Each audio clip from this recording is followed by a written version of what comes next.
पहली चीज ये कि मैं उड़ान एकेडमी से 2000 मतलब वैसे तो सर पहले वहां पढ़ाते थे भंवर कुआं चौराहे पे, जब पीएससी एकेडमी थी तब मैं सर से जुड़ा था। दूसरी चीज ये, जब उड़ान एकेडमी से मेरी बात हुई तो सर से जो मेरी बात है, सर से मुलाकात हुई। सर से मुलाकात करने के बाद मैं पहले सेल्फ स्टडी भी करता था, फिर सर से बात हुई तो सर ने बोला कि राम एक काम करो, तुम हमारे यहाँ आ जाओ। सर से पढ़ा था मैं, मतलब मैंने 15-16 में सर से स्किल राइटिंग, आंसर राइटिंग वगैरह सीखी थी। फिर सर ने बोला था कि बेटा देखो, देते रहो, हार मानने की जरूरत नहीं है, क्योंकि यहाँ पर सिलेक्शन ऐसा है कि है तो सब कुछ इजी, पर होता कैसे है उसके लिए आपको बिल्कुल प्रैक्टिस करना पड़ेगी, आपको बार बार एग्जाम देना पड़ेगी। फिर इस बार मेरा इंटरव्यू हुआ है, हालांकि अब देखते हैं रिजल्ट क्या रहता है, रिजल्ट पर डिपेंड करता है, क्योंकि अभी से कुछ भी कहना पॉसिबल नहीं हो सकता, क्योंकि आपके जो मेंस के नंबर होते हैं, ज्यादातर हमेशा एक बात याद रखिएगा कि आपके जो मेंस के नंबर हैं वही आपका सिलेक्शन करवाएंगे। दूसरी चीज, इंटरव्यू ऐसी चीज है जो आपकी मेरिट को सुधार सकती है। जैसे आपको डिप्टी कलेक्टर बनना है और आपको 20 से 50 नंबर कम हो रहे हैं, और अगर आपका इंटरव्यू की तैयारी आपने बहुत अच्छे से की है तो ये हो सकता है कि आपको इंटरव्यू में अच्छे नंबर मिले तो आपको डीसी मिल सकती है। इंटरव्यू में कुछ कभी कभी ऐसा भी होता है कि जिसके मेंस में कम नंबर है उसे टॉपर भी बन जाते हैं। जैसे 2015 का एक सिलेक्शन है, मेरा दोस्त है त्रिलोचन गौड़, वो सर से भी मिला था, डिप्टी कलेक्टर है वर्तमान में, अभी वो एसडीएम है खरगोन में, मेरे ही डिस्ट्रिक्ट में है। उसके मेंस में सबसे ज्यादा नंबर हैं, परंतु उसके इंटरव्यू में कम नंबर थे। इंटरव्यू में कम नंबर थे तो उन्हीं के साथ एक अंकिता त्रिपाठी करके डिप्टी कलेक्टर बनी थी, 2015 की टॉपर है ना, तो वो बन गई टॉपर, और ये थे सेकंड टॉपर त्रिलोचन गौड़। कल ही उसकी मीटिंग थी, आया भी था इंदौर में, मिला भी था मैं उससे। तो इस प्रकार का होता है। तो सबसे पहली चीज होती है कि हमें प्री की तैयारी करना है। प्री की तैयारी करने के लिए सबसे अच्छी चीज है कि आपने जितने प्रैक्टिस सेट करे हैं, जितने भी प्रैक्टिस सेट लगाए हैं, प्रैक्टिस सेट ही आपकी प्री निकाल सकते हैं। अब पूछेंगे क्यों, पूछ सकते हैं क्यों, ऐसा क्यों होता है? आप थ्योरी बहुत पढ़ते हैं, थ्योरी मुंह जबानी रटी हुई है, पर उसका सिलेक्शन नहीं हो रहा है प्री में, पर वो प्रैक्टिस सेट लगा रहा है, स्मार्ट स्टडी कर रहा है, इसलिए उसका सिलेक्शन हो रहा है प्री में। ऐसा इसलिए कि देखिए, मैं एक बात बताता हूं, जब कभी अब आप मेरे चेहरे को देखेंगे तो आपके दिमाग में एक प्रश्न चिन्ह बनेगा, यार इस बंदे को कहां देखा है। होता है ऐसा, क्योंकि वी आर ह्यूमन बींग्स। तो पहली चीज तो ये कि आप देखेंगे कि यार इसको कहां देखा है, तो ये तब पता चलेगा जब आपने मुझे एक बार मुझसे मिल लिए हैं, तो प्रश्न चिन्ह आएगा, फिर आप उसका उत्तर खोजेंगे, हां उड़ान एकेडमी पर देखा है, क्योंकि हमारे साथ ऐसे ही होता है। अब आज से पहले मैं आपको बहुत बार टकराया होऊंगा, मैं उसी समान हूं जिस प्रकार से आप किसी चीज की थ्योरी पढ़ रहे थे, क्योंकि आपके दिमाग में वो प्रश्न चिन्ह नहीं आया कि यार इसको कहां देखा, क्योंकि जरूरत भी नहीं पड़ी। आपका जो माइंड था, जो आपकी एक वो कौन सी ग्रंथि होती है माइंड में जो सोचने को मजबूर करती है, पिट्यूटरी मास्टर ग्रंथि जो होती है, अभी सभी हार्मोन्स को क्या करती है, एक्टिव करती है, वो इतना सोचती नहीं है। आंखों ने देखा, चलो जाने दो, 125 करोड़, 1 अरब 30 करोड़ हो चुके हैं शायद अब तो, है ना, आगे बढ़ चुकी है जनसंख्या, तो बोले जाने दो। फिर क्या होता है, अब प्रैक्टिस सेट लगाने का फायदा ये है कि आपने जो थ्योरी पढ़ी थी उसको प्रश्न के रूप में देखा, सो दैट आपके पास दो चीज आ गई, एक तो आप नेचर ऑफ क्वेश्चन जान रहे हैं, and second thing that what, आप क्रिएशन ऑफ क्वेश्चन जान रहे हैं। क्या जान रहे हैं, एक तो नेचर ऑफ क्वेश्चन जानते हैं, दूसरा क्रिएशन ऑफ क्वेश्चन जानते हैं। अब जब आपने क्वेश्चन लगा लिए, जब आप थ्योरी पढ़ेंगे, तब आप क्या है, आपके दिमाग में क्वेश्चन भी बनते, अरे यार इसका उत्तर ये था, ये क्वेश्चन, हाँ ये ऐसा क्वेश्चन पूछा था। अब क्या होगा कि जिस प्रकार बोली जाती है ना, कहावत है कि ठोकर लगने के बाद इंसान ठाकुर बनता है, तो आपको ठोकर लग रही है, अब आप क्या कर रहे हो, वहां पर सुधार कर रहे हो। अब दूसरी चीज, क्वेश्चन लगाने का सबसे अच्छा तरीका जो मैंने ऑब्जर्व किया, मैंने ये किया कि देखिए, जो व्यक्ति अपनी मां के पेट से अधूरी विद्या सीख कर आया, वो भी नहीं निकल पाया बाहर, जितना सीखा उतना ही सीखा, उसके बाद उसने चक्रव्यूह में फंसा था। कौन? अभिमन्यु। ठीक है, तो उसे नहीं पता, तो आप बताइए, क्या आप जानकर आए थे कि बाबर का पिता कौन था? तो क्या दिक्कत है आपको उत्तर देख के प्रश्न लगाने में एक बार में? ये साइकोलॉजी आप क्यों नहीं अपने अंदर क्रिएट करते कि नहीं पहले उस उत्तर को लगाओ, उसका उत्तर सही जाएगा तो हम अपने आप को शाबाशी दे लेंगे कि हाँ बेटा शाबाश, तूने बिगड़ देखे उत्तर सही कर दिया। दैट्स अ तुक्का, कि वो सही चला गया और आपका दिन अच्छा था। पर क्या ऐसे ही तुक्के वहां एग्जाम में हो जाएंगे क्या सही? और देयर आर 100 क्वेश्चंस, 5 क्वेश्चंस तो वो ही गलत देते हैं, 95 क्वेश्चंस, तो क्या 95 तुक्का? नहीं हो सकता। अब लगाने का तरीका क्या होता है कि अगर हम बिगर देखे क्वेश्चन लगाते हैं उत्तर, तो होता यह है कि हम क्या करते हैं, क्वेश्चन को देखा, उसे पढ़ा, 2-3 बार दिमाग लगाया, फिर जाकर हमने उत्तर टिक कर दिया। अब हमारी बारी कि अब हम अपने आप को चेक कर रहे हैं, उत्तर मिला रहे हैं, सही है। अगर सही निकल गया तो ठीक है, आप आगे बढ़ गए, तत्काल आगे बढ़ जाओगे, थोड़ी देर में। खुशी इतनी अच्छी होती है कि वो इंसान को सोचने का समय नहीं देती है, ठीक है। फिर दूसरी बार जब आपने उत्तर लगाया, समय दिया और वो गलत निकल गया, गलत निकल गया तो दिमाग खराब, बिकॉज हम क्या हैं, हमें गुस्सा जब ज्यादा आता है तो हम गलत काम करते हैं, और खुशी भी जब ज्यादा हो जाती है तब भी हम काम को क्या करते हैं, रियलाइज नहीं करते हैं। तो होता यह कि जब आप आगे बढ़ जाओगे फिर उसका उत्तर लगा के टिक करके आगे बढ़ जाओगे। तो जिसको ज्यादा समय दिया था वो था गलत, और जिसको कम समय दिया था वो था सही। तो सही दिमाग में रहा नहीं, गलत ज्यादा दिमाग में रहा। अब यही चीज आपके दिमाग में क्या करेगी, कंफ्यूजन पैदा करेगी उस क्वेश्चंस को लेकर। बार बार जब आप करेंगे ना तो एक बार क्या होता है, कंफ्यूजन पीरियड आता है हर किसी के उसमें। तो हम क्या करें, सबसे पहले जिससे भी क्वेश्चन लगाना है उसे टिक कर लें। टिक करने के बाद उन क्वेश्चनों को एक बार रीड कर लें। रीड करने के बाद वो सिचुएशन अगर आपकी जिंदगी में आ गई, क्योंकि पहली बात तो ये आधी लाइन का क्वेश्चन पूछता है आपका आयोग, और उस आधी लाइन में से आधी लाइन ही पढ़ें और उत्तर दिमाग में आ जाए, तो मैं ये समझूंगा कि आपकी प्री कोई नहीं रोक पाएगा। और अगर आपने पूरा क्वेश्चन पढ़ा और उसके बाद उत्तर आया, जैसे जो क्वेश्चन नहीं बनते उसके लिए तो पूरा पढ़ना है और समझना है। और यहां पर तैयारी करने का ये तरीका है, वो ये तरीका है, क्या है वो तरीका, ये है कि आप 3 गलत की तैयारी कर रहे हैं, ना कि एक सही की। देखिए, चोर को पकड़ने के लिए क्या किया जाता है, एविडेंस ढूंढे जाते हैं। चोर आपकी नजर के सामने बैठा, क्या आप पकड़ लेंगे उसे, तू चोर है चल, नहीं। पहले उसके आजू बाजू पूरे सराउंडेड एविडेंस तैयार किए जाते हैं, और उसके बाद वो खुद ही घबरा के क्या बोल देता, आई एम अ चोर, या मैं थीव्स हूं, है ना। तो ऐसे ही आपका जो सही ऑप्शन है वो क्या करेगा, वो खुद हाईलाइट होगा आपके दिमाग में, हाँ यार ये सही है, 3 तो गलत। और ये कब होगा, जब आप 20 से 25 हजार क्वेश्चन की प्रैक्टिस कर लेंगे। अब 20 से 25 हजार क्वेश्चन तो बहुत हो गए ना। क्या होता है, जो 4 ऑप्शंस होते हैं ना और एक प्रश्न होता है, ये अपने आप में 5 क्वेश्चन है। कैसे, एक तो वो प्रश्न जो पूछा गया अगर वही ऑप्शन बन जाता और ऑप्शन बिकेम क्वेश्चंस, एक क्वेश्चन। दूसरा, ईच ऑप्शंस बिकम क्वेश्चंस, तो वो भी 4 क्वेश्चन, 5 क्वेश्चन हो गए। आपको 5 क्वेश्चंस की तैयारी करना है, ना कि एक उस क्वेश्चन को रटने की तैयारी करना है। ये तो थी तैयारी आपकी प्री की।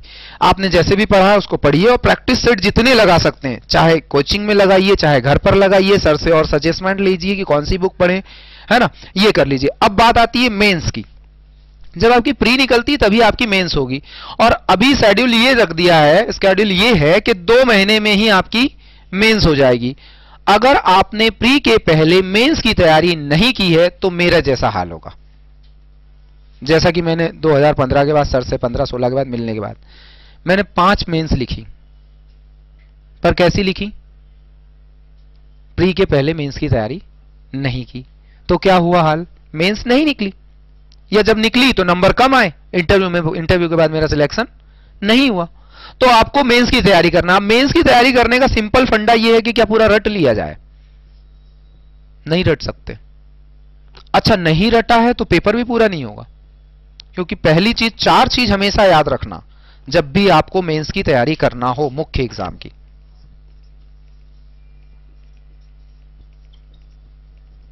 एक तो आपका टाइम मैनेजमेंट होना चाहिए, समय का प्रबंधन।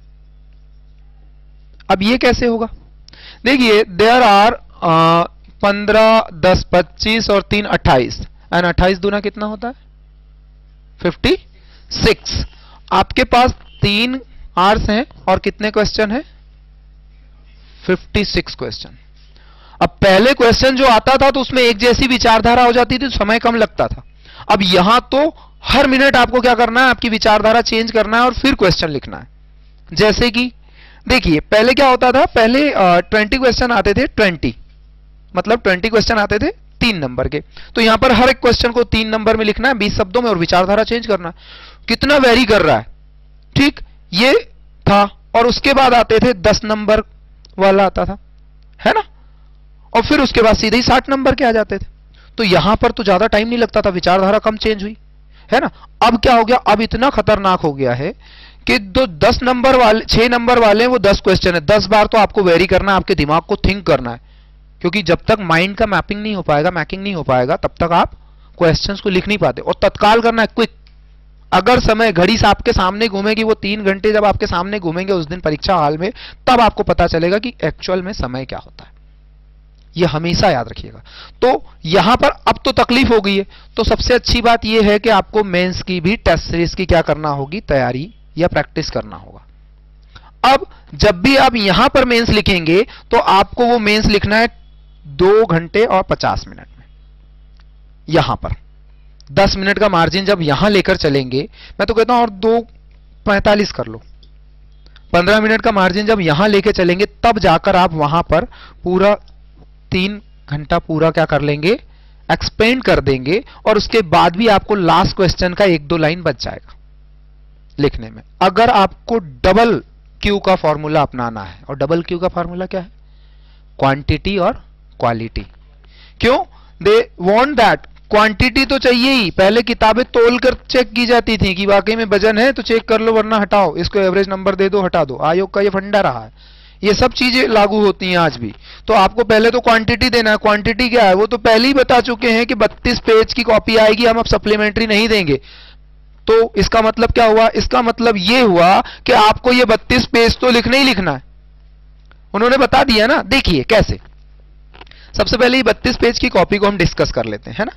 ये 32 पेज की कॉपी में आपको 15 नंबर के 3 नंबर के 15 क्वेश्चन करना है। अब 15 क्वेश्चन 3 नंबर के करना है, एक लाइन छोड़ के लिखेंगे, पॉइंट वाइज लिखेंगे, या जैसे भी लिखना चाहेंगे, तो 7 से 8 पेज तो आप इसमें लगा देंगे, ठीक है। फिर 10 नंबर का जो भी क्वेश्चन लिखेंगे, अगर दूसरे पेज में जाते तो वहीं से क्वेश्चन का आंसर स्टार्ट नहीं करना है। अब स्टार्ट नहीं करना है तो फिर आपको क्या करना होगा, पेज छोड़कर दूसरे पेज में लिखना होगा। तो मानिए वो 10 क्वेश्चन है 6 नंबर के, जिनमें 100 वर्ड्स लिखना है, एक पेज में 100 words could not be controlled, नहीं हो सकते।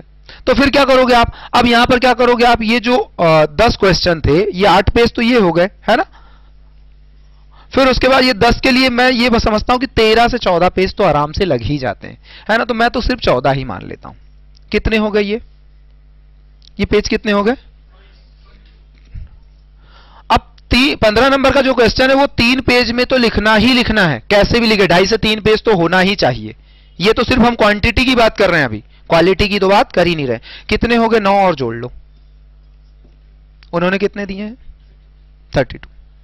अब एक पेज इसलिए दिया हुआ है कि अगर मानो कुछ ऊपर नीचे हो जाए इनमें या इनमें, तो एक पेज और हो जाए। अब सप्लीमेंट्री तो दे नहीं रहे, कॉपी इनफ है, वो पीछे से ही देख लेंगे यार इसने कितने पेज छोड़ दिए। अब इसका करें क्या, मतलब इसने क्वांटिटी नहीं दी है, तो अब क्वालिटी की तो बात ही नहीं होती है। और अगर आपने पहली चीज दी है क्वांटिटी, देन आफ्टर वो, क्योंकि मैंने क्या बोला, तोल के कॉपी चेक करेंगे तो पहले ही समझ जाएंगे ना कि इसने लिखा ही नहीं है यार, तो इसकी क्वांटिटी तो है नहीं, क्वालिटी कमी होगी भाई। जिस हिसाब से क्वांटिटी उस हिसाब से क्वालिटी, है ना।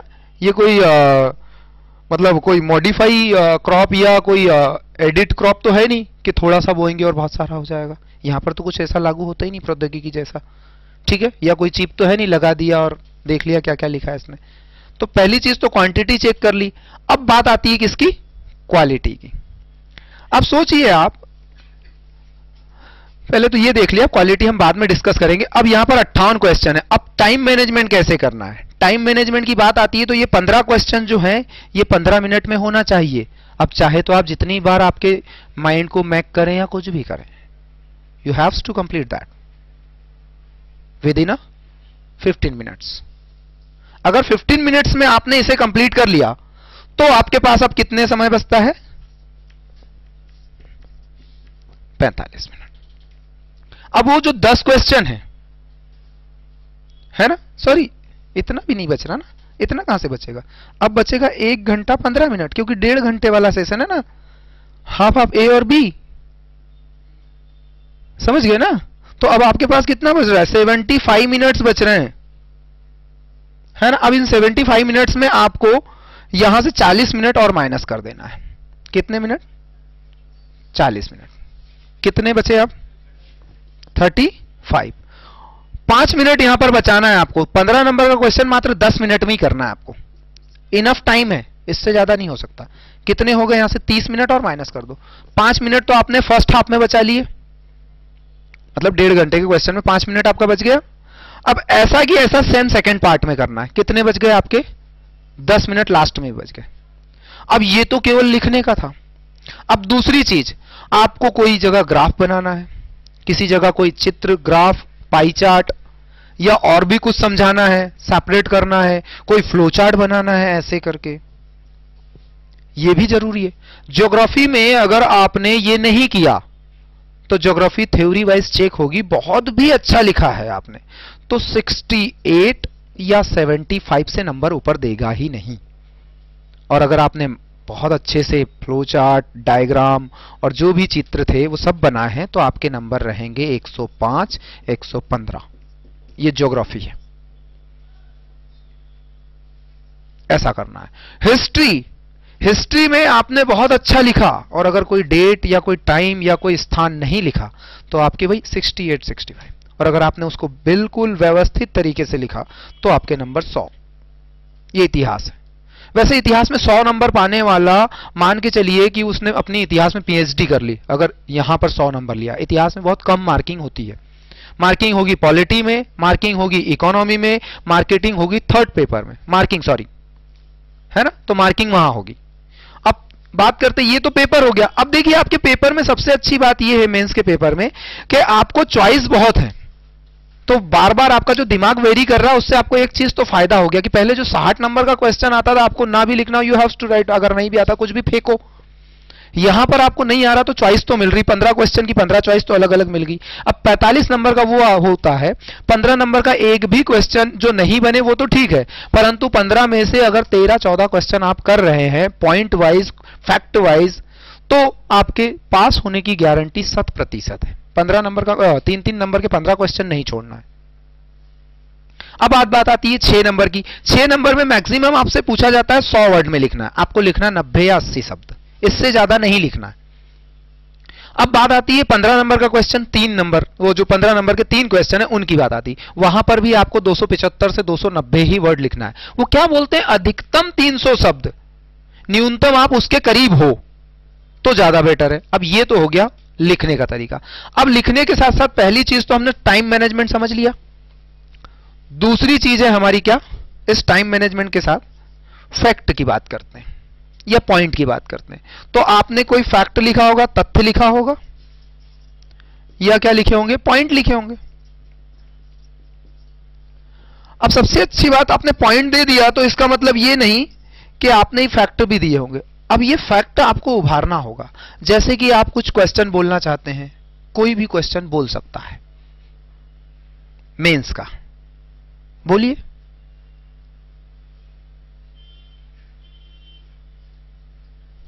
बोलिए कोई भी एक जने क्वेश्चन कोई सा भी बोल दीजिए मेंस का। ये होता है कॉन्फिडेंस कि क्वेश्चन कुछ भी आए मैं लिखूंगा। पहली चीज तो ये बन तो जाएगा। डेट नहीं लिख रहे हैं, ठीक है, 1 नंबर 1.5 नंबर तो देगा, तो आप बोलिए,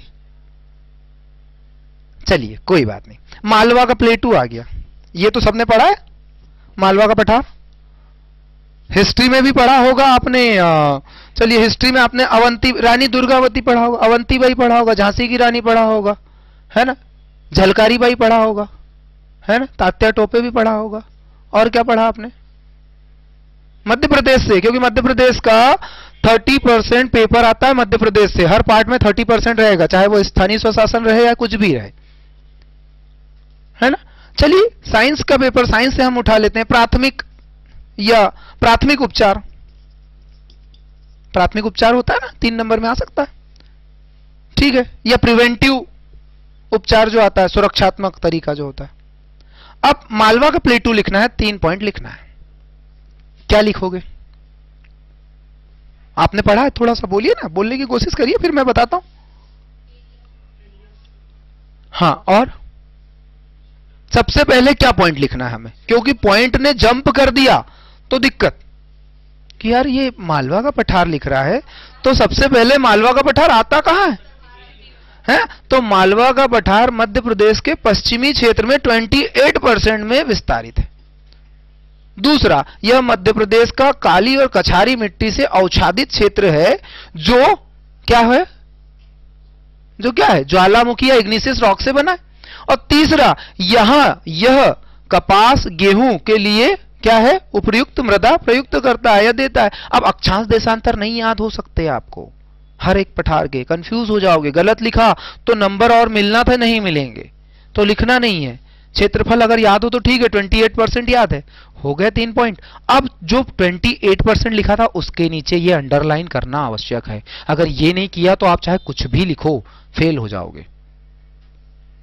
अब ये अंडरलाइन का समय जो 10 मिनट बचाए थे उतने में नहीं हो पाएगा, तो आपको ये अंडरलाइन के लिए 15 मिनट भी बचाना है। लिखते लिखते अंडरलाइन भी करते जा रहे हैं हम, कितना दिमाग लगाना है वहां पर, टाइम मैनेजमेंट करना है, पॉइंट वाइज लिखना है, फैक्ट लिखना है, फैक्ट के नीचे अंडरलाइन करना। 3 पॉइंट हो गए, दिमाग में बना लेना, ठीक। फिर उसके बाद जब ये अंडरलाइन कर दिया, अब अगला क्वेश्चन आता है प्राथमिक उपचार। क्या होता है प्राथमिक उपचार, कैसे स्टार्ट करें? अब ये क्वेश्चन तो आ गया, क्या होता है प्राथमिक उपचार?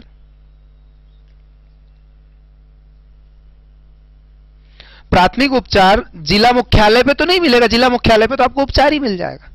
प्राथमिक उपचार सुदूरतम जो क्षेत्र होते हैं जहां पर क्या होते हैं, प्राथमिक चिकित्सालय। प्राथमिक चिकित्सालय पर एक नर्स के द्वारा पट्टी लगाना, मुंह से भाप देना, है ना, यह प्राथमिक उपचार है। यह ऐसा उपचार है जो इतने समय तक मुख्य उपचार के लिए रोगी को पहुंचा देता है। इससे रोगी को अपने कष्ट, जो कष्ट हो रहा है, जिसको पीड़ा हो रही है, उससे क्या होता है? खुद के द्वारा। अगर आप बेहोश हो गए तो कैसे करोगे? नहीं, वो अरे उसको प्राथमिक उपचार तो आप भी कहते हो, ये स्वयं भी कर सकते हैं। पर मानो अगर किसी को बिजली का झटका लग गया, वो मूवी देखी थी एक, वो रजनीकांत की मूवी थी जो मुंह से भाप दे रहा था, उसे पंप कर रहा था, वो प्राथमिक उपचार था। क्योंकि प्राथमिक उपचार आप किसी के माध्यम से दे रहे हो या स्वयं भी कर रहे हो, नरगिस की बात भी सही है, कोई दिक्कत नहीं है ना। तो ये आपको करना है। तो अब यहां पर लिखना कहां से है ना, तो उपचार का प्रथम चरण है, दूसरी बात मुंह से भाप देना, पट्टी लगाना, तीसरा फैक्ट और लिख। जब याद नहीं तो हम ये ऐसे क्वेश्चन को ऐसे लिख सकते हैं। यहां पर आपको 1.5 नंबर मिलेगा अगर आपने वो टिक अंडरलाइन कर दी है तो, और पॉइंट वाइज लिखा है तो। अब हर प्रश्न को पॉइंट वाइज ही लिखना जरूरी है क्या? ऐसा भी प्रश्न आता है ना। हर प्रश्न को क्या पॉइंट वाइज कैसे लिखें? तो नेचर ऑफ क्वेश्चन पर यह डिपेंड करता है कि किसको आपको पॉइंट वाइज लिखना है और किसको आपको थ्योरी मतलब पैरा वाइज लिखना है। अब हर जगह वो फैक्ट को अंडरलाइन करना नहीं भूलना है। अब सबसे बड़ी बात, कई कोचिंगों में आप अभी जैसे क्या होगा, कई जगह हो सकता है किसी के मन में भ्रांति हो और जगह भी कहीं वो टेस्ट सीरीज लिखने चला जाए, तो वो कहेंगे कि जैसे ही आप 3 नंबर का क्वेश्चन लिखो तो मुख्य परीक्षा पूछा है तो मुख्य परीक्षा के नीचे ही कर दो, बाकी आप नहीं चितारना। क्यों? क्योंकि वो तो चिन्ह समझ लेंगे और आपको क्या कर देंगे, आपकी कॉपी चेक नहीं करेंगे। ऐसा कुछ नहीं है। मुझे सर ने बोला कि राम तुम्हारी जितनी इच्छा हो, जितने फैक्ट लिखो उतने फैक्ट के नीचे अंडरलाइन करना। अंडरलाइन गिन के नहीं किया जाता या शब्द गिन के नहीं लिखे जाते, इतना तो समय ही नहीं है। तो मैंने ठीक है सर मैं वही करूंगा। मैंने क्या किया, जितने भी फैक्ट लिखे, मैं 6 नंबर का किसी प्रश्न में मैं 10 जगह अंडरलाइन करके आया हूं, किसी जगह 6 जगह करके आया हूं। कम से कम 6 फैक्ट तो डालना ही है 6 नंबर में, और मैक्सिमम कितने डाल सकते हैं आप? हर लाइन में फैक्ट है तो आपको 6 नंबर में 10 लाइन तो लिखनी ही पड़ेंगी ना, 10-12 लाइन पॉइंट वाइज लिख दो। यहां पर 1.5 लाइन का इंट्रोड्यूशन दे दो, इंट्रोडक्शन दे दो। फिर उसके बाद 1 से 1.5 लाइन में आप क्या कर दो, कंक्लूजन कर दो। कितनी लाइन होगी एक पेज में? इतनी लाइन होती है, 1 2 3 4 5 6 7 8 9 10, 2-4 लाइन छोड़ दोगे है ना, तो सेकंड पेज पे पहुंच जाओगे। और इतनी लाइनों में आपके अब एक लाइन में मान के चलिए आप 8 शब्द या 6 शब्द लिखते हैं, ठीक है, तो 1 2 3 4 5 6 7 8 9 10 है ना, 2-4 लाइन और बढ़ गई, हो गया 70-80 शब्द, 80-90 शब्द। आपका पेपर पूरा होने का चांस बन जाता है। 100 शब्द लिखने की जरूरत तो है ही नहीं। अच्छा अभी से ही बना लो कि एक लाइन में अगर मैं 6 शब्द लिखूंगा तो वैसे ही अपनी ड्राफ्टिंग जमाना स्टार्ट कर दो, तो आपको पता भी चल जाएगा कि एक लाइन में आप 6 से 7 शब्द, मैक्सिमम 6 से 7 शब्द ही होते हैं एक लाइन में, इससे ज्यादा शब्द लिखा भी नहीं जाता है। वरना आप क्या करोगे, पास लिखोगे तो कुछ भी दिखेगा। ठीक है, तो पहली चीज तो आप समय का प्रबंधन करेंगे। दूसरी चीज आप तथ्य और पॉइंट वाइज लिखना, तथ्य वाइज लिखना, लिखिए और उन फैक्ट के नीचे आपको क्या करना होगी, अंडरलाइन करना होगा। तीसरा आपको डायग्राम और मैप भी बनाना होंगे। अब आता है क्या, चौथा पॉइंट। अब आपको क्या करना है, राइटिंग पर फोकस करना है, क्योंकि लिखते समय तो क्या इतना समय है, बहुत भयानक तरीके से लिखेंगे जो भी लिखना चाहेंगे। शब्द ऐसे हों कि वह पढ़े जा सकें, ऐसे ना हो कि पढ़े ना जा सके। क्यों? क्योंकि वहां पर जो कॉपी चेक करने आएंगे वो वृद्ध लोग आएंगे, हो सकता है शायद उनकी वाइफ हो या स्वर्गवासी हो चुकी हो, हो सकता है उनकी वाइफ हो और वो उस आदमी को स्वर्गवासी करने पे तुली हो कि तुझे ही मार डालूं मैं, रोज लड़ रही हो सकता है कि उसकी औलाद हो, वो ना सुने, रोज ड्रिंक करे। तो बहुत सारी पीड़ाओं से ग्रसित व्यक्ति आएगा जिसे डायबिटीज भी होगी, हृदय की बीमारी भी होगी, और उसके बाद उसकी आंखों में कमजोरपन और आपकी कॉपी को ना पढ़ पाए तो वो क्या करेगा, टिक लगाया, मेरे साथ हो चुका है, लगाया आगे 2 number 3 number 2 number 3 number 2 number 3 number, Ram पहुंच गया 500 600 700 पर, सिलेक्शन नहीं हुआ, पेपर पूरा कर आया, कुछ नहीं होने वाला। डायग्राम भी 3 डायमेंशन अपनाना है, एक जैसी डायग्राम नहीं बनाना है।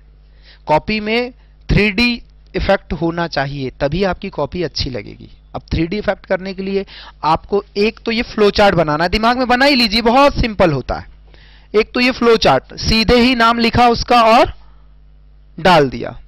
दूसरा 6 नंबर का कोई क्वेश्चन जब पॉइंट वाइज हो तो एक ऐसी लाइन खींचना है आपको। कैसी लाइन खींचना है? ऐसी त्रिकोणी, 1 पॉइंट 2 पॉइंट 3 पॉइंट 4 पॉइंट 5 और 6 लिख दिए। 6 पॉइंट सिर्फ नाम ही लिख दिए, बहुत है, और यहां पर लिख दिया कि बाबर की मृत्यु के कारण।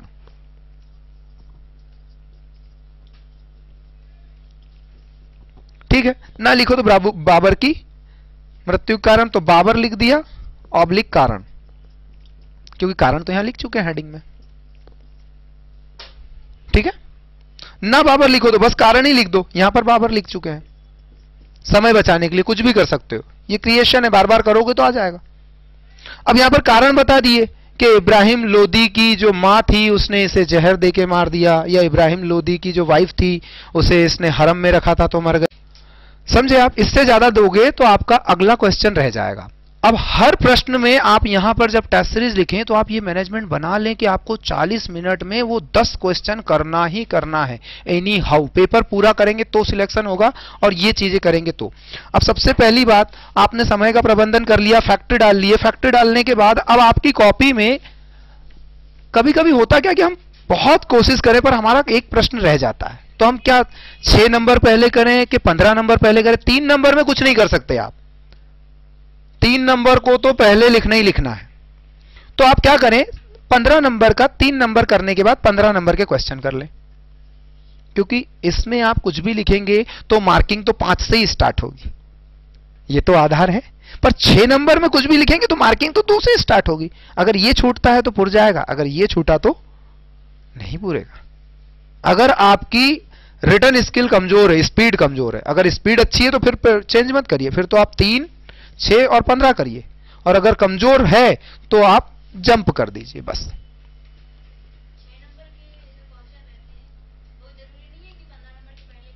ऐसा कुछ नहीं है, पैटर्न फॉलो करना, सिर्फ 3 नंबर का ही पैटर्न फॉलो करना है।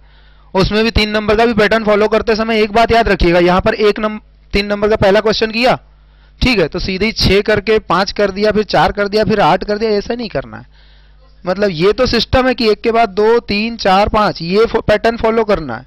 ठीक है, यहां पर भी 15 नंबर के जो क्वेश्चन आएंगे तो आपने पहले सोचा नहीं मुझे बी अच्छे से आता तो मैं बी लिखूंगी, पहले ए लिखो, ए लिखा, फिर बी लिखना, फिर सी लिखना। ऐसा नहीं कि उसमें ही पैटर्न को चेंज करो। क्वेश्चन के अंदर जो है एबीसी पार्ट, उसमें कोई आप तब्दीली नहीं कर सकते हो, उसमें तब्दीली करने की कोई चॉइसेस नहीं, फिर वो दिमाग खराब हो जाएगा उसका, बुजुर्ग का आदमी का। फिर तकलीफ की बात है कि यार ए लिखा था, ए लिखना था, ये बी लिख रहा है, यार काट देगा, ऐसे ही काटेगा, और आपके पास कोई एक्सक्यूज नहीं है। क्यों? क्योंकि आपकी जब आप कॉपी देखने जाएंगे ना, तो चपड़ासी खड़ा रहेगा, वो आपको कॉपी दे देगा, फोटोकॉपी भी नहीं मिलती है, और आपने उससे पूछा तो वो बोलेगा साहब मैं तो यहाँ चपड़ासी हूँ, मुझे नहीं आता। बोले कोई और, बोले सर कोई और का प्रावधान नहीं है आपकी आरटीआई में कि वो आपको खड़े रहकर जिसने कॉपी चेक करी वो बताएगा। आरटीआई में ये प्रावधान भी नहीं है कि लोक सेवा में अगर आप आरटीआई लगाओगे तो जिसने आपकी कॉपी चेक करी वो आपके सामने प्रत्यक्ष खड़ा होगा, क्योंकि आप जज नहीं है और वो कोई मुजरिम नहीं है ना। उसने अपनी फ्री ऑफ कॉस्ट सेवा दी है। मिलता क्या है? 2 4 5 रुपए कॉपी चेक करने का, 150 रुपया, इतने में होता क्या है? जिसकी 1.5 2 लाख रुपए सैलरी है जिस प्रोफेसर की, वो चेक करने आ रहा है आपकी कॉपी। तो ऐसा तो कुछ है ही नहीं। और सबसे अच्छी बात, अगर अंडरलाइन कर दिया तो ठीक है। क्यों? क्योंकि सीधा फैक्ट दिखेगा तो नंबर चढ़ा देगा वो प्रोफेसर, और अगर सीधा फैक्ट नहीं दिखा तो एक तो वो साहित्यिक लोग जिन्होंने पीएचडी और बहुत सारे अपने नाम पे पेटेंट ले रखे हैं, ऐसे लोग तो चेक करते हैं वहां पर कॉपी, जिन्होंने एनवायरमेंट में पीएचडी और थीसिस और नेट और जेआरएफ और सब निकाल लिया है, जिनके लिए ज्ञान क्या है वो स्वयं में ज्ञान है, उनके लिए ज्ञान वो स्वयं में ही ज्ञान है, उसके लिए ज्ञान की कमी नहीं है। तो उन लोग, और सबसे अच्छी बात यह है कि यहां पर आपको केवल है ना पहली क्लास से लेकर 12वीं क्लास तक में जो लाइट, जो एक सिंपल सा ऊपर ऊपर का जो थोड़ा बहुत ज्ञान लेते हैं ना, वो लिखना है।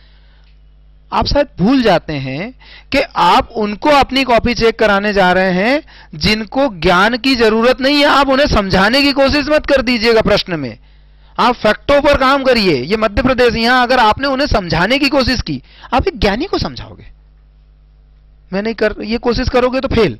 ज्ञानी को समझाने की जरूरत नहीं, वो खुद समझदार, वो समझ जाएगा, अरे यार इसने रानी लक्ष्मीबाई बोला है तो मतलब ये मणुकर्णिका को भी जानता होगा। और उसका पुत्र क्या था, क्या नाम था उसके पुत्र का, दामोदर राव।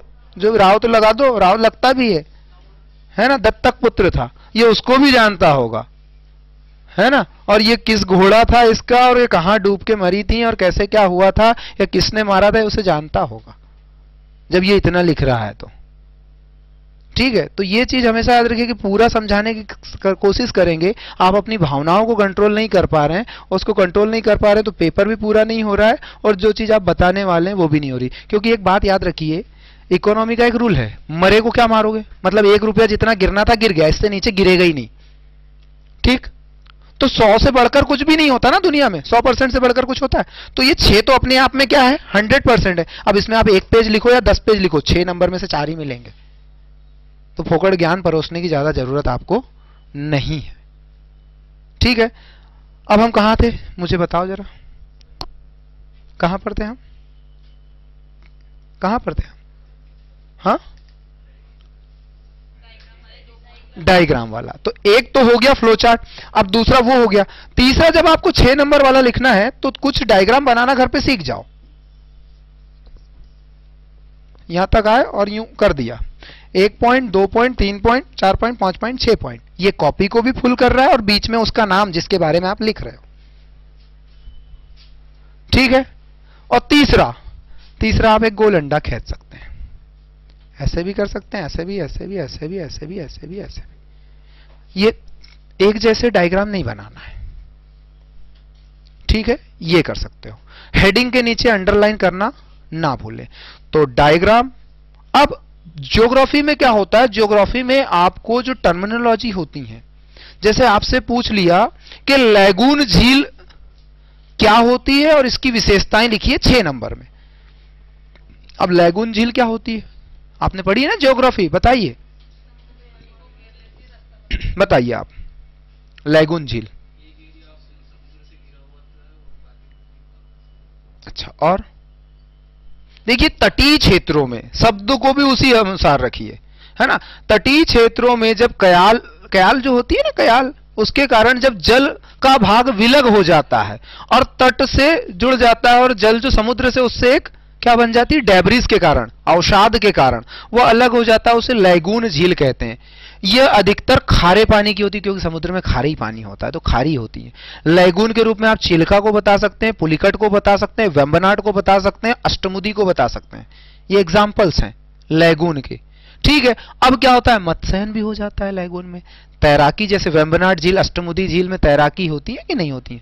ओणम कौन सा पर्व मनाते हैं, नौकायन कौन से दिन में, पोंगल के दिन मनाते हैं, ओणम के दिन मनाते हैं, पोंगल के। पूछा गया क्वेश्चन है, याद रखिएगा, अष्टमुदी पे ये प्रतियोगिता होती है केरल पे। ठीक है, फिर उसके बाद स्पोर्ट्स को क्या मिल जाता है, बढ़ावा मिल जाता है भाई, तैराकी वगैरह। और क्या होते तो 2-4 विशेषता लिख दीजिए। अब क्या करना है, वो लैगून झील का चित्र बनाना है भाई। तो ये करा, ये यहां लिख दिया केरल, और ये जो केरल है ना, ये ऐसा है ना, और यहां पर लैगून झील, और नाम लिख दो अष्टमुदी, और फिर वो वेम्बनाड। देख लेना ऊपर नीचे कौन है, ये बना दिया और उदाहरण लिख दिया, ऐसे ये हो गया चित्र। ज्योग्राफी में तो आपको डायग्राम ज्योग्राफी के प्रश्न के अनुसार बनाना, वहां पर तो आप अपनी चॉइसेस फिलिंग नहीं कर सकते कि आपको कौन सी चॉइस लगाना है वहां पर, ये नहीं हो सकता। अब आपसे पूछ लिया गया कि धारवाड़ क्रम की चट्टानें मध्य प्रदेश में पाई जाती हैं, कहां पाई जाती हैं, विशेषता लिखिए।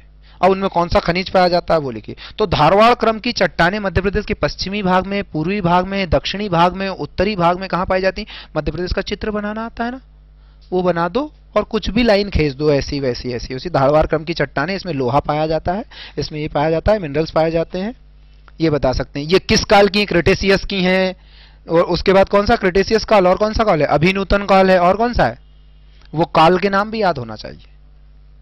हाँ, कडप्पा, कडप्पा शैल समूह है भैया, काल नहीं है ना। हाँ, तो वो काल लिखना है आपको, युग, जिस युग में इनका निर्माण हुआ है ना, है ना।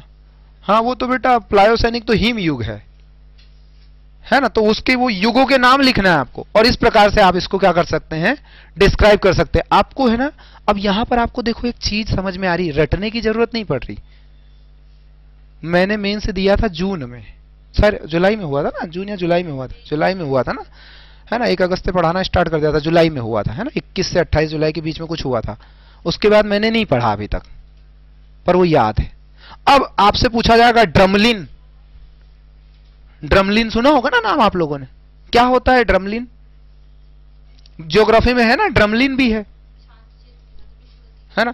बरखान, नहीं नहीं नहीं बेटा, ये ड्रमलिन आकृति है जो बर्फ के क्षेत्रों में बनती है, ठीक है। फिर बरखान पूछा जाएगा जो हवाओं से बनती है, तो बरखान का भी आपको चित्र बनाते आना चाहिए।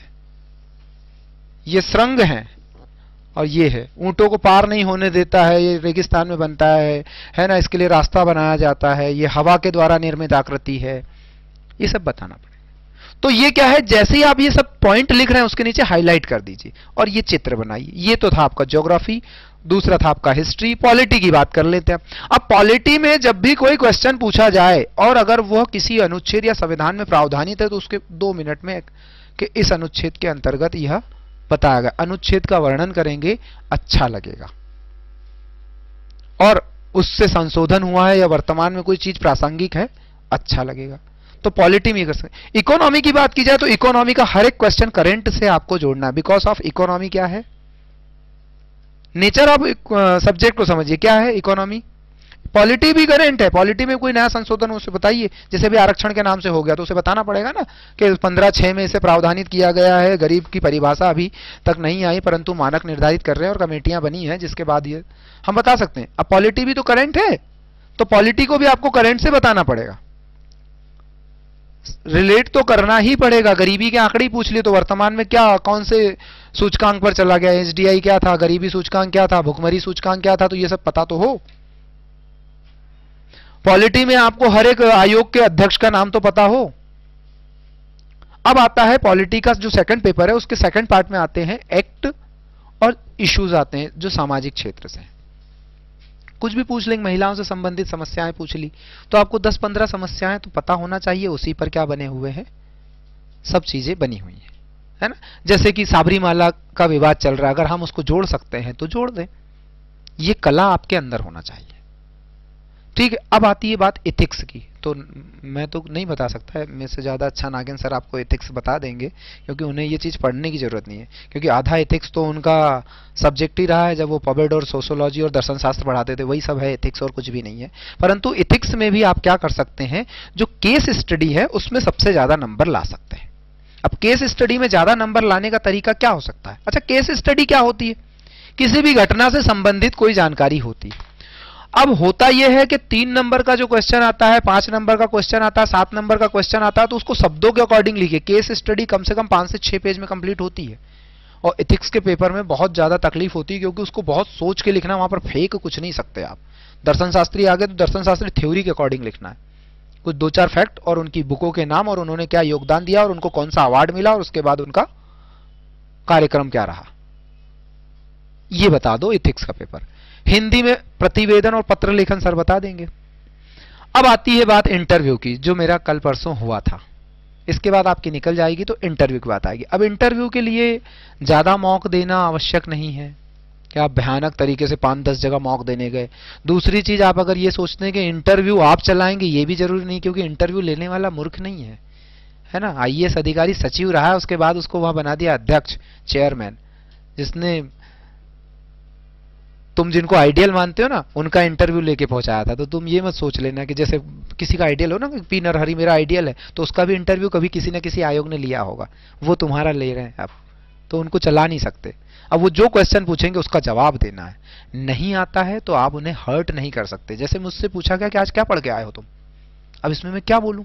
अगर बोल दिया उनको कि मैं ये पढ़ के आया हूं तो मतलब मैं उन्हें हर्ट कर रहा हूं, मतलब वो सब अच्छा तुझे बहुत ज्ञान है, अब देखते हैं तेरे ज्ञान को, तो ये नहीं बता सकते ना आप कि हम क्या पढ़ के आए। थोड़ा सा पॉज दे दो यार, हंस दो, हाँ सर समझ आया, थोड़ा सा समझ जाएंगे कि यार ये समझदार है, सम्मान कर रहा है ना। जैसे आपको कोई डांटता है तो आप क्या करते हैं, उसको चनकट मारते हैं या थोड़ा हंसते हैं उसके लिए, थोड़ा हंस दो, गांधी जी वादी बना जाओ थोड़ा। ठीक, गाली दे रहा दे ले, क्योंकि वहां तो क्या है, आपको वो डांटे गाली भी, डांस भी करो कर लेना, जरूरी नहीं। अब लिख दिया डांस मेरी वो है हॉबी, बोल दे जरा करके बता ना जरा कथक। खड़े होने में दिक्कत नहीं है, खड़े होने लगे ना बैठा दे, बैठ जा बैठ जा, है ना। थोड़ा हंस के और धीरे से खड़े होना। अगर दोबारा अगर बोल दिया 5वीं मंजिल पे चल रहा है, जंप फ्रॉम विंडो, हो जाओ खड़े, कूदने चले जाओ। अरे ये थोड़ी ना बोला कि अंदर कूदना है कि बाहर कूदना है, चढ़ के अंदर कूद जाओ। कॉन्फिडेंस सिर्फ और सिर्फ क्या देखते हैं, आपका कॉन्फिडेंस। क्यों? क्योंकि आप तत्काल में क्या डिसीजन ले रहे हैं, आपका दिमाग बिल्कुल उस बात को लेकर कांस्टेंट हुआ या नहीं हुआ, ये सब चीजें आप कर सकते हैं। अब अगर आप चाहें तो मुझसे क्वेश्चन पूछिए, मैं कुछ क्वेश्चंस के जवाब दे सकता हूं। पूछिए जिसको पूछना हो, पूछिए सर।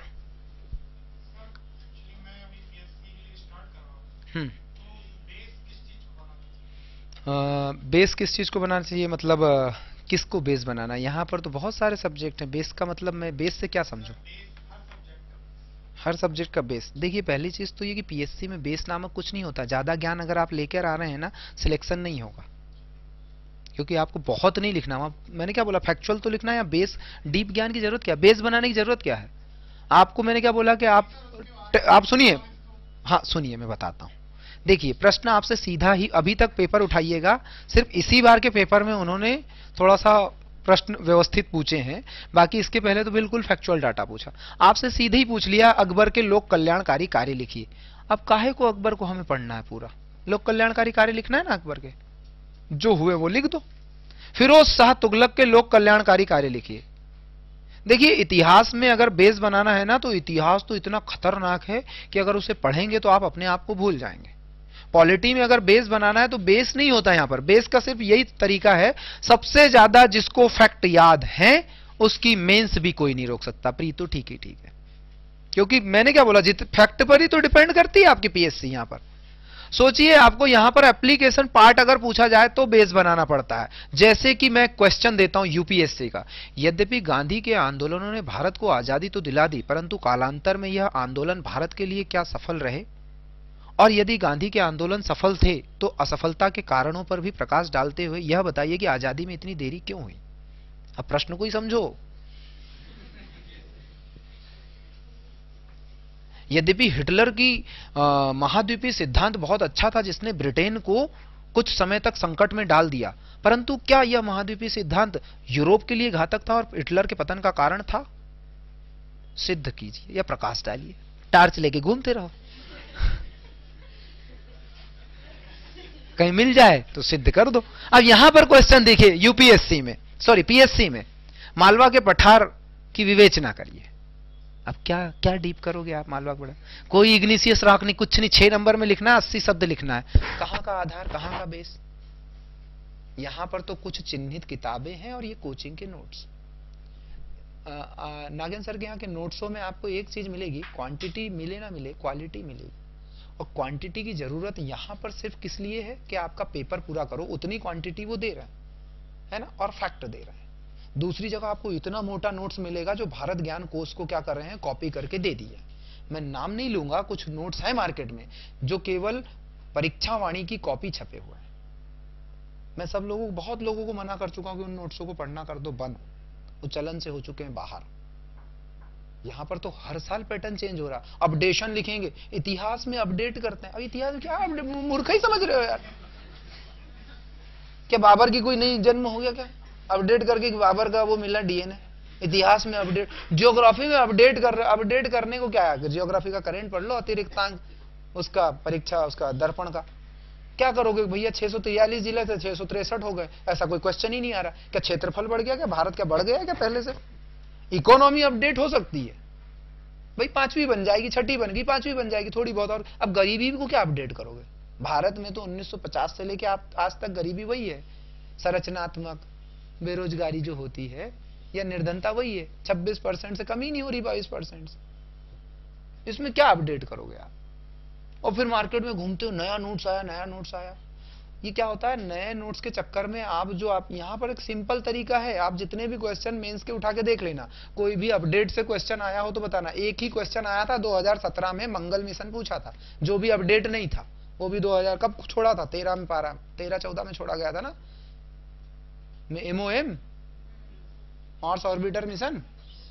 क्या था अपडेट, कुछ था क्या अपडेट? वो तो कुछ भी ऐसा तो चीज है नहीं कि जो आपसे अपडेट पूछी जाए। तो आधार बनाने की, देखिए भैया मैं सबसे अच्छी बात बता रहा हूं, यहां पर ज्यादा ज्ञान घातक है पीएससी के लिए। अगर ज्यादा ज्ञान आप पढ़ना चाहते हैं तो यूपीएससी ज्यादा बेटर है। यूपीएससी की तैयारी करना पड़ेगी जहां पर यह जरूरत होती है, क्योंकि वो एप्लीकेशन पार्ट पूछते हैं, है ना। यहां पर तो अभी तक नहीं पूछा इन्होंने वर्ल्ड हिस्ट्री में मोरक्को संकट, आपने पढ़ा? इस बार से पेपर पैटर्न चेंज हुआ, अब सर नोट्स चेंज करके आपको देंगे, बोले भी हैं मुझसे, बात भी सर ने बोला भी था कि अब नोट्सों में परिवर्तन करना है, तुम लोग तो हो गए। तो ये सब चीजें तो क्या है, मोरक्को संकट भी पूछ लिया तो मोरक्को संकट से पहली चीज ये कि आप टीचर से डिस्कस करें, क्योंकि यहां पर अगर आपको 6 महीने या साल भर में सिलेक्शन लेना है तो 2 ही चीज करना है, practice set, practice set, practice set.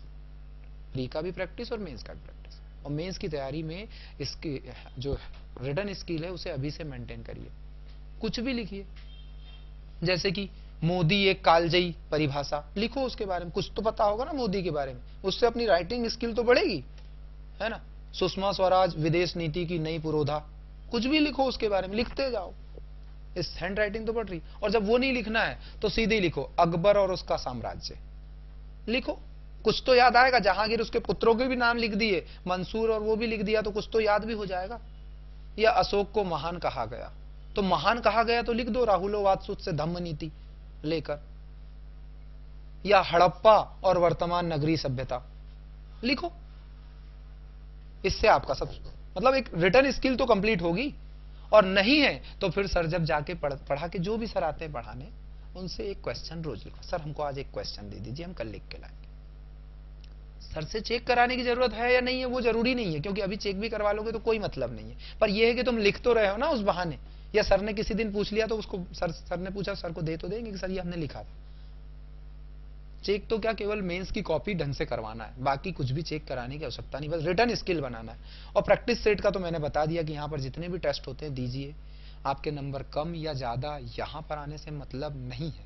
यहां तो ये है कि आपका प्रश्न नहीं बन रहा, वो क्यों नहीं बन रहा, नंबरों से मतलब नहीं है। मेरिट कोई 80 भी कर रहा है ना, 90 भी कर रहा है, करने दो, हो सकता है वो 90 वाले का सिलेक्शन ना हो और आप 60 वाले का सिलेक्शन हो गया, क्योंकि हो सकता है वो 90-80 कर रहा, कुछ तुक्के लगा रहा, उसके हर बार तुक्के सही जा रहे हैं। देखिए चाणक्य ने चंद्रगुप्त के लिए, चंद्रगुप्त से जब मिलना था उसे, तो चाणक्य ने एक सिंह की आकृति बनाई, 2 रात लग गए उसको गेहूं के दाने से बनाते हुए। और आकृति बनाने के बाद जैसे ही चंद्रगुप्त आया तो उन्होंने आकृति को खींच दिया, तोड़ दिया। तो बोलते हैं गुरुजी या जो भी बोलते हैं योगी महाराज, तुम मूर्ख हो।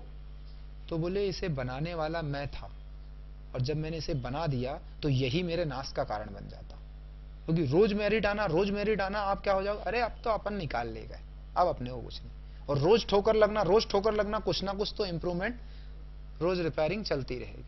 तो जिसको भी पढ़े पूरा कंप्लीट पढ़े, छोड़ने के लिए कुछ नहीं है। 4 महीने हैं, और कुछ पूछना है तो पूछिए। बेस का कुछ भी नहीं होता है, बेस के लिए तो आपको यहां पर फैक्चुअल ही है, पूरी पीएससी फैक्चुअल है, इंटरव्यू भी फैक्चुअल है। मुझसे पूछा गया था, अभी पूछा है कल, बंगाल को जानते हो? मैंने जी सर। अब क्या बोलूं इसके बारे में? हाँ सर बंगाल को जानता हूं मैं, वो पूर्वी क्षेत्र में, और जिसमें बांग्लादेश और ढाका पूर्वी पाकिस्तान के रूप में, और ये सब था, असम से लेकर। इतनी बकवास नहीं करना, जानते हो हाँ कर। अगर वो पूछे कि हाँ बताओ अब बंगाल, तो बताना। अगर जैसे ही आपने बताना स्टार्ट किया तो समझ जाए बहुत ज्ञान कर रहा है, चलो ठीक है अब लेते हैं काउंटर में, इसको काउंटर क्वेश्चन में ले लेंगे, फंसा देंगे आप। जो यहां पर जितना पूछा है उतना बताइए। आपसे पूछ लिया कि मनसबदारी व्यवस्था क्या है, तो मनसबदारी व्यवस्था क्या है के बारे में बताइए। ये थोड़ी ना पूछा कि ये मनसबदारी व्यवस्था मुगलों के पतन का कारण बनी है, उसको लास्ट में लिखना है। निष्कर्ष था मनसबदारी व्यवस्था मुगल प्रशासन की रीढ़ थी जो कि इनके पतन का कारण भी बनी, पर पहले ही लिख दिया पतन का कारण बनी थी, फिर निष्कर्ष में क्या लिखोगे? सिंह अस्पा, धो अस्पा, वो भी लिख दो। मंगोल से ली गई थी, दशमलव पर आधारित थी, वो भी लिख दो। फैक्ट लिख दो और फिर नीचे निष्कर्ष लिख दो। जितना पूछे उतना बताना है। ज्ञान का सागर बनने की जरूरत नहीं, क्योंकि ये मध्य प्रदेश लोक सेवा आयोग या यूपीएससी कुछ भी है, यहां पर पढ़ने से ज्यादा छोड़ना इंपॉर्टेंट है। कि पढ़ना क्या है वो तो पता होना चाहिए, छोड़ना क्या है वो सबसे पहले पता होना चाहिए। क्यों? आपको पता है 2-4 बार से अभी पेपर, कल मुझसे किसी ने पूछा कि सर ये बता दो कि इस बार कौन सा सब्जेक्ट ज्यादा पूछेंगे प्री में। मैंने कहा मैं पेपर सेट करूंगा क्या? और जो पेपर सेट भी करता हूं वो भी नहीं बता सकता आपको कि वो क्या पूछने वाला, उसका दिमाग कब आउट हो जाए वहीं से क्वेश्चन छाड़ दे। कभी एक्ट ज्यादा पूछ लेता है, कभी क्या पूछ लेता है, एमपी ज्यादा पूछ लेता है। अभी तो ज्यादातर एक्ट ही पूछ रहा है, बाकी पढ़ना तो सभी है। ये सब कंप्लीट कर लो, और कोई क्वेरी हो तो पूछ लो, या और कुछ जानकारी लेना तो बता दो। अगर सिलेक्शन हो गया मेरा तो दोबारा फिर मुलाकात करेंगे, समोसा कचौरी खिलवा देंगे, अरे केक खा लेना, मिठाई भी खा लेना, और अगर नागेंद्र सर ने थोड़ा सा फाइनेंस कर दिया तो पार्टी दे देंगे। बताओ, कुछ पूछना है? पूछना है तो पूछ लीजिए। बाकी ये जो चीजें हैं इन पर फोकस करिए, टाइम मैनेजमेंट करना सीख लीजिए। पेपर अगर आपने 2 hours and 50 मिनट्स में कर लिया तो आपकी मेंस कोई नहीं रोक पाएगा। और वो अंडरलाइन और वो पॉइंट और वो पैराग्राफ और वो डायग्राम और वो पाई चार्ट और वो फ्लो चार्ट। अच्छा, इकोनॉमी में पाई चार्ट बनाना है आपको, ऐसा गरीबी वाला लॉफर चक्र बनता है ना, वक्र बनते हैं जो, हाँ वो पाई चार्ट बनेंगे वहां पर। पॉलिटी में फ्लो चार्ट बनेंगे, पॉलिटी में डायग्राम नहीं बनता है, पॉलिटी में फ्लो चार्ट बनेगा। फ्लो चार्ट पॉलिटी में बनता है, चित्र बनेंगे ज्योग्राफी में, पाई चार्ट बनेगा इकोनॉमी में, और फ्लो चार्ट बनेगा अपने हिस्ट्री में। हर विषय की अपनी अपनी। एमपी में आपको, एमपी सब जगह एमपी रहेगा तो एमपी में आपको कहीं चित्र भी बनाना पड़ सकता है, कहीं ज्योग्राफी भी बनाना, कुछ भी है ना। मध्य प्रदेश का नक्शा बनाने के लिए 10 सेकंड लगते हैं। इतनी प्रैक्टिस करो कि 10 सेकंड लगे। मध्य प्रदेश का नक्शा बना के उसमें तत्काल कोई सा भी पठार दर्शा दिया। 10 से 15 सेकंड से ऊपर नहीं होना चाहिए नक्शा बनाने के लिए, सेकंड में। तत्काल से 3 सींग बनाना है आपको, आंख मीच के भी बना देता हूं मैं, तुम्हारे तरफ देखते हुए बना देता हूं। ये 3 सींग बनाना है आपको, और ये ऐसा हाथ घूमते आना चाहिए, बस हो जाए, कुछ भी हो। अगर नहीं बना तो तकलीफ की बात। अगर इसमें ही लगा दिए 50 सेकंड तो हो गया उद्धार। अब बचे कितने लिखने को तुम्हारे पास समय? 3 मिनट। कैसे लिख पाओगे? तो ये बनाना सीख जाओ, भारत का कोस्टल एरिया बनाना सीख जाओ, है ना, पूर्वी क्षेत्र बनाना सीख जाओ। आपसे पूछ लिया गया कि ब्लू हिल, ब्लैक हिल है ना, इधर पढ़ी है ना, और कौन सी है? ब्लू, ब्लैक और एक 3 हिल्स हैं यहां पर, है ना। या गारो खासी जयंती पूछ ली तो यहां पर है गारो खासी जयंती, ऐसी हैं, ऐसी हवा घुसती इसलिए पानी ज्यादा होता है। या मासिन राम पूछ लिया तो बताना तो पड़ेगा ना। अब पूर्वी क्षेत्र बनाते आना चाहिए, क्योंकि पूरा नक्शा थोड़ी बनाना है हमें। ऐसे ऐसे ऐसे ऐसे कुछ ऐसे ऐसे है ना, ऐसा ऐसा पूर्वी क्षेत्र बनाते आना चाहिए। यहां पर आपको असम बताते आना चाहिए, अरुणाचल प्रदेश बताते आना चाहिए, त्रिपुरा बताते आना चाहिए। ये आपसे पूछ ही लिया, बराक नदी पर जो NH वो बना है, नेशनल वाटर हाईवे बता दिया कि मध्य भारत के जल जो वो है ना, सड़क क्या बोलते हैं उनको हिंदी में, क्या बोलेंगे, जल परिवहन की विवेचना करिए। तो आप बताओ, अब चित्र बनाना पड़ जाएगा, ढोला सादिया से लेके ऊपर से लेके नीचे तक। या आपसे पूछ लिया कि भारत में खनिज तेल, जो खनिज है, क्रूड ऑयल है, उसके सोर्स में बताइए, तो पूरा भारत का चित्र बनाना पड़ेगा। और आपको यहाँ पर मुंबई बताना पड़ेगा, यहाँ पर नाहरकुटिया बताना पड़ेगा, वो असम में, डिब्रू है ना, डिगबोई वगैरह, डिब्रू सिखोवा जो है वो सब है, नाहरकटिया और ये सब बताना पड़ेगा, है ना। यहाँ पर केजी बेसन बताना पड़ेगा, ठीक है। यहाँ पर बॉम्बे हाई और वो अंकलेश्वर वगैरह गुजरात में, वो सब बताना है। और यहाँ पर भी बताना है ऐश्वर्या, और वो इसी बार पूछा थे मंगला और ऐश्वर्या प्री में क्या है, ये तेलकूप है राजस्थान में, ये सब आपको बताना पड़ेंगे। तो पूरा भारत का चित्र ही बन गया। और यहां पर लिखना होगा पेट्रो पदार्थ या पेट्रो खनिज जो भारत में पाए जाते हैं उसके अंदर। अब ये मैप बनाने में कितना समय लोगे आप? भारत का बनाने के लिए 35 सेकंड और मध्य प्रदेश का बनाने के लिए 15 सेकंड। तो ये 2 चीज बनाना सीख जाओ। अब आपसे पूछ लिया नागपुर का पठारी पूछ लिया, तो नागपुर का पठार यहां पाया जाता, तो ऐसे बताना तो पड़ेगा ना, ये नागपुर का पठार। तो मैप तो पूरा ही बनाना है, तब जाके नागपुर का पठाएंगे। या दक्कन का ही पठार पूछ लिया तो ऐसे बताना तो पड़ेगा कहां तक कहां से है। 5 लाख स्क्वायर फीट में कितने में फैला हुआ है जो आपसे पूछ ही लिया कि मध्य प्रदेश के सतपुड़ा मध्य प्रदेश में सतपुड़ा रेंज का विस्तार बताइए और इसके बारे में समझाइए, तो फिर क्या करेंगे आप? तो वो पर्वत कहां से कहां तक है, राजपीपला, और उसे बांटना भी पड़ेगा ना कि गुजरात में राजपीपला से लेकर बुरहानपुर दर्रे तक तो ये पाया जाता है सतपुड़ा, फिर उसके बाद वो अपना धूपगढ़ महादेव चोटी, और फिर उसके बाद आपको मैकल श्रेणी बताना पड़ेगा अर्धचंद्राकार में, तो 3 भागों में बांटना भी है उसको। या विंध्याचल पर्वत तो यहां धार के पास से ऐसे हुए जाएगा मालवा के पठार से यूं, तो यहां पर आपको कैमूर, सतना वगैरह और वो फिर सासाराम तक बताना पड़ेगा, बिहार तक। तो ज्योग्राफी में जितने भी मैप होते हैं उनको एक बार देखिए आप, और उन्हें घर जाकर कंप्लीट करिए आप। अभी कम से कम ये तो हम कर ही सकते हैं, चित्रकारी तो। इसके लिए तो मेरे ख्याल से आपको ज्यादा परेशान होने की जरूरत नहीं है। जैसा है मैप ले लीजिए, उन पर पेंसिल वगैरह कुछ भी करिए। हिस्ट्री में फ्लो चार्ट बनाना है तो अब जैसा क्वेश्चन होगा वैसा, आप में से कोई भी इतिहास का क्वेश्चन बोलिए।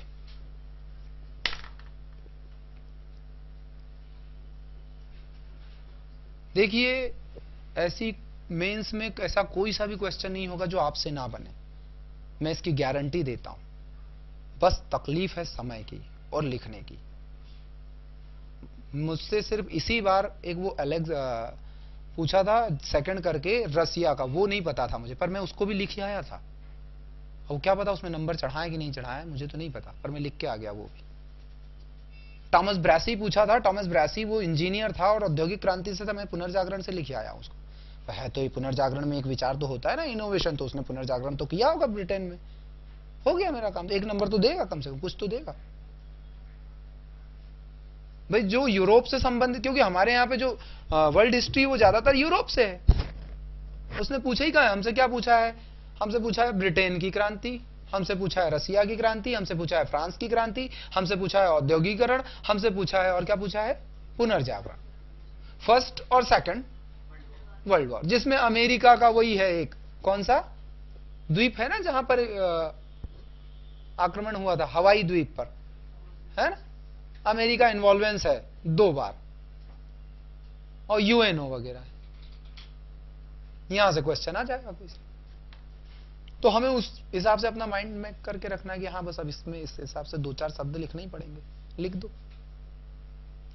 तो वर्ल्ड हिस्ट्री लिखते समय आपको ये याद होना चाहिए, नक्शा देखिए वर्ल्ड का कि कौन सा देश कहां पर है, भूमध्य सागर में है या चैनल के पास है, इंग्लिश चैनल के पास है, या कोस्टल में है, या उत्तर में है, या दक्षिण में है, या कहां पर था, ये क्यों कारण बना।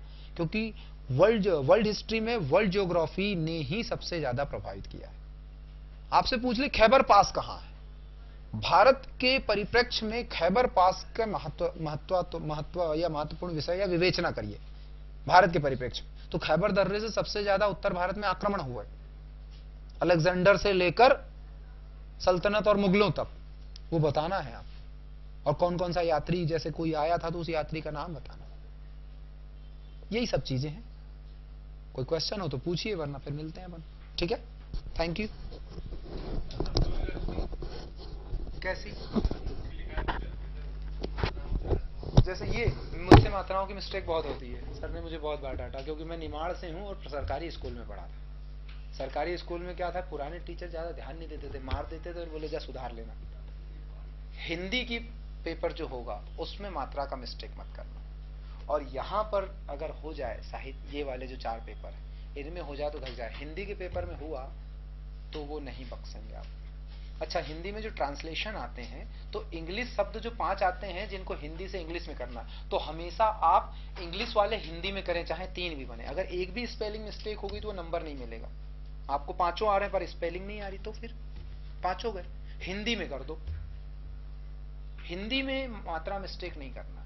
तो मैंने हिंदी में बहुत कम की होंगी पर कम की, इतना पता है। हाँ, इधर भी मैंने बहुत सुधारा, ऐसा नहीं अब भयंकर होंगी तो तकलीफदायक है। राइटिंग अच्छी आना चाहिए आपके। जो ये देख रहे हैं ना आप, ये लिखने का ये जो है ऐसा कि ऐसा ही लिखा था मैंने। हाँ, एक चीज और, आपका समय बचाने के लिए एक चीज और है। जैसे आपने समय लिख दिया, प्रबंधन लिख दिया, मैं क्या नहीं कर रहा हूं, सिरोरेखा नहीं कर रहा हूं ना, तो वहां पर सिरोरेखा ना भी करेंगे तो चल जाएगा, क्योंकि वो लाइन वाली कॉपी आने लगी। तो सिरोरेखा ना भी बनाए तो ठीक है, पर उसको शब्द को ऐसा लिखना, आप इस ऐसा थोड़ा सा वो कर लीजिए, प्रैक्टिस कर लीजिए लाइन वाली कॉपियों में, कि वो चिपका रहे उससे।